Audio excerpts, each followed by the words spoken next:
Wow, it is a pleasure to join so many of our faith leaders here today in witnessing to our shared commitment to marriage as the foundation of our society. I speak on behalf of the Catholic Archdiocese of Baltimore, led by Archbishop Laurie, who's out of town and unable to join us, but I'm pleased to be joined by Father John Diller, St. Mark's Parish, from the Archdiocese of Washington.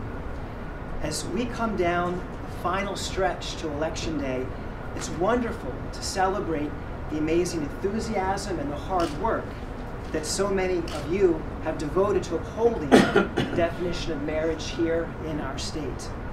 Our work together in our churches, our communities, our families, this has demonstrated that we, the people of Maryland, have come together to stand for a truth that cannot be changed.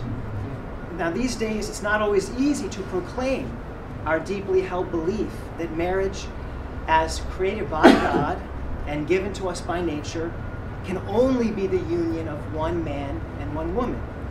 And it's not been easy for us to keep insisting that our government does not have the right to redefine that truth.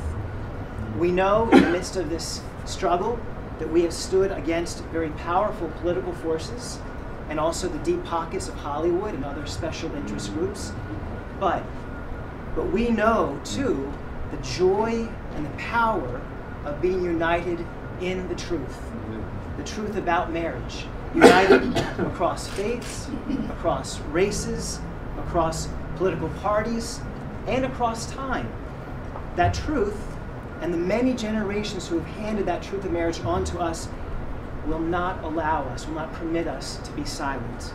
So I ask you to join me today in praying for our state, that all, on both sides of the issue, but most especially, as Derek mentioned, most especially for our children and the generations to come, I invite you to join me in praying that we turn and let the Lord reign sovereign and provident over this, that His grace will be upon us, that His influence will be upon us as we await the outcome of this very historic vote here in Maryland.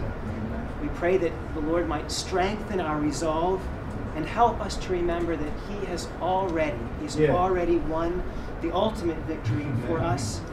We know that our future is in His hands, and we pray that His will may be done on election day. All right.